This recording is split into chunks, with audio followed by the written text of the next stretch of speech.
Banyak pertanyaan di benak Lukman. Kenapa si Ranti ini cuma 6 bulan bekerja di sini?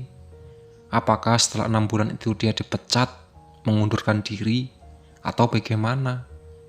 Kenapa pula bersamaan dengan itu dia meninggalkan rumah kontrakannya? Lantas, di mana dia sekarang? Apakah pindah kerja ke perusahaan kota lain? Apakah dia masih hidup? Atau jangan-jangan dia dibunuh dan menggandayangi pohon sirsak? Jika ia demikian, siapa yang membunuhnya? Kenapa dibunuh? Untuk menjawab semua pertanyaan itu, dia harus mulai menggali informasi dari awal, yaitu mengetahui dulu mula beradaan Ranti di perusahaan ini. Untuk itu, Lukman memanggil salah seorang staf dari bagian personalia. Bu Winda, saya lihat arsip lama. Rupanya tahun 2013, bos punya sekretaris bernama Ranti Pusparini. Ya, iya benar Pak, jawab staf personalia yang cukup senior itu. Namun, data penerimaan gaji atas nama dia hanya ada 6 bulan. Apa memang cuma 6 bulan dia kerja di sini? Iya Pak, memang cuma 6 bulan. Kenapa? Apa dia mengundurkan diri atau dipecat? Bu Winda agak ragu, tapi kemudian menjawab. Gini Pak Lukman, bulan ke-6 itu Ranti dibawa bos meeting dan kunjungan kerja ke berbagai kota, cukup lama. Kalau saya tidak salah, 2-3 minggu. Nah, setelah itu dia pernah masuk kantor lagi. Nomor HP-nya juga sudah tidak bisa dihubungi lagi. Tidak ada yang berani menanyakan pada bos. Akhirnya saya memberanikan diri bertanya, sebab saya bingung gajinya sudah disiapkan, tapi dia tidak pernah masuk kerja. Juga tidak bisa dihubungi, apa tetap harus dibayarkan gajinya? Lantas, apa jawaban bos? Sela Lukman. Bos cuma menjawab singkat, stop aja gajinya, dia sudah tidak bekerja lagi. Hanya itu Pak, dan saya tidak berani bertanya apa-apa lagi. Aneh juga ya, ujar Lukman setengah bergumam. Dulu dia bekerja di sini melalui proses seleksi, enggak Bu? Sepertinya cuma seleksi informasi saja Pak. Dia itu kan awalnya mahasiswa akademi sekretaris yang magang di sini. Sejak magang itu, dia terlihat cukup dekat dengan bos.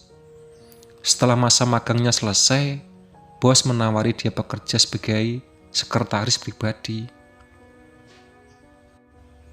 Coba ibu ambilkan data-data pribadinya ya, saya mau lihat, pinta Lukman. Bu Winda segera kembali ke ruangan, tak lama kemudian dia kembali dengan membawa beberapa berkas. Ini Pak, dalam map ini ada data pribadi yang dulu diserahkan sebagai bahan lamaran pekerjaan. Seperti yang saya bilang tadi, dia tetap memasukkan surat lamaran kerja dan menjalani seleksi. Lukman mengambil berkas itu dan Bu Widya pun kembali ke ruangannya. Lukman termangu sejenak, lalu dia buka berkas itu, ada surat lamaran kerja. Kurikulum, fit, fotokopi KTP, ijazah SMA, dan berbagai sertifikat kursus. Ijazah yang dilampirkan cuma SMA, berarti dia belum pernah lulus ketika mulai kerja, atau sedang proses atau wisuda, makanya belum memiliki ijazah akademi. Selesai mencermati berkas itu, Lukman kembali tertegun. Apa yang terjadi pada anak ini? Di mana dia sekarang? Apakah aku harus mencurigai bos? Kembali berbagai pertanyaan berkecamuk di kepalanya. Hari Minggu siang, Lukman, Fitri, Iksan, dan Novi kembali berkumpul di ruangan keluarga rumahnya. Aku sudah mengetahui siapa itu Ranti Pusparini. Ternyata dia pernah bekerja di kantorku, tapi cuma 6 bulan. Mungkin dulu dia mengontrak rumah kita juga karena rekomendasi dari teman kantor. "Apa Mama tahu?" tanya Lukman pada istrinya. "Nggak tahu, Pak." Ketika Mama tanya kerja di mana, dia cuma menjawab, "Karyawan swasta." Jelas Fitri. Ada fakta menarik dari soal dia. Dia kerja cuma 6 bulan, kemudian menghilang. Setelah ikut bos meeting dan kunjungan kerja ke berbagai kota selama 3 minggu. Nomor teleponnya juga tidak bisa dihubungi lagi semenjak itu. Orang di kantor tak satu pun yang mengetahui keberadaan sampai sekarang. Gimana menurut kalian? Apa yang bisa kita duga atas kondisi ini? Yang pasti, kita harus cari tahu dulu keberadaan si Ranti itu sekarang, Mas. Kalau ditemukan, berarti kan tidak ada masalah. Mas Lukman mungkin menduga dia dibunuh bosnya, Mas Lukman. Terlibat kan? Iksan coba menyimpulkan. "Iya, San, itu dugaanku. Sebab menurut semua teman di kantor bos, kesannya menutupi masalah ini. Pernah ditanyakan oleh seorang teman, dia cuma menjawab singkat, seperti tidak nyaman hal itu diungkit-ungkit. Tapi kau benar, jika nanti kita ketahui beradaannya, maka persoalannya selesai. Berarti berubah jadi angkernya rumah itu tidak ada kaitannya dengan dia." Jadi kesimpulannya soal si Ranti ini, kita harus mencari tahu keberadaannya ya, ujar Lukman lagi. "Papa sendiri gimana? Dapat informasi tambahan apa soal Sumati?" Kali ini Novi yang bertanya pada suaminya.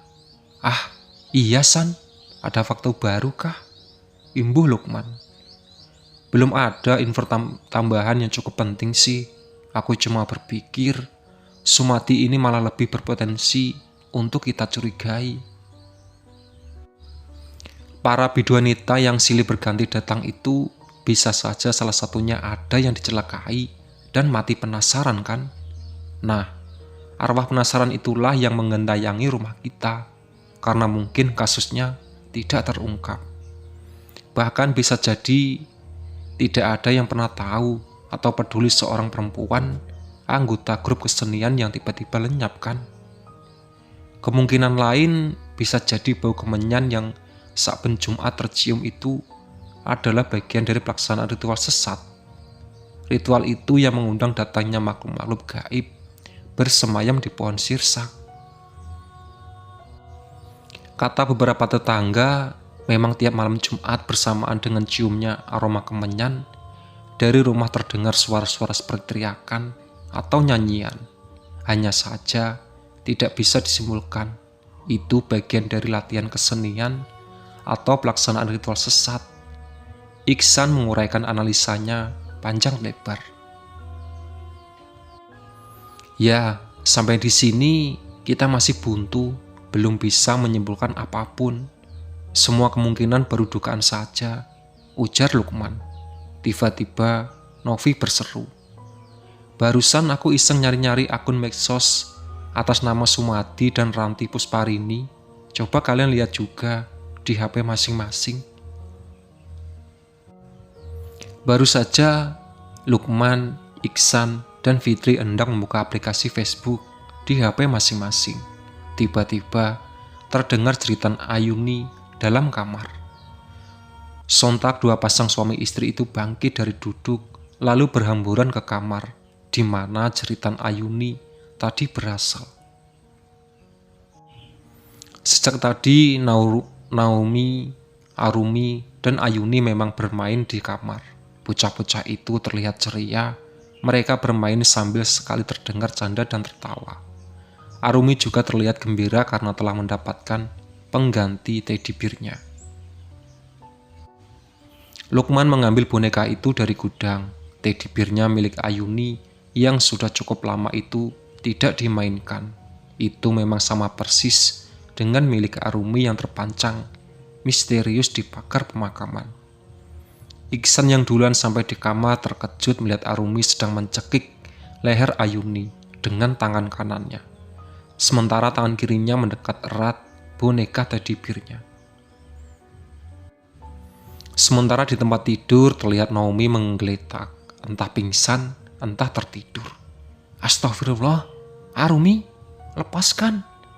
Bentak Ihsan sambil berlari dan segera menangkap tangan Arumi yang mencekik leher Ayumi, lalu mengerutkan tangan bocah itu sekuat tenaga.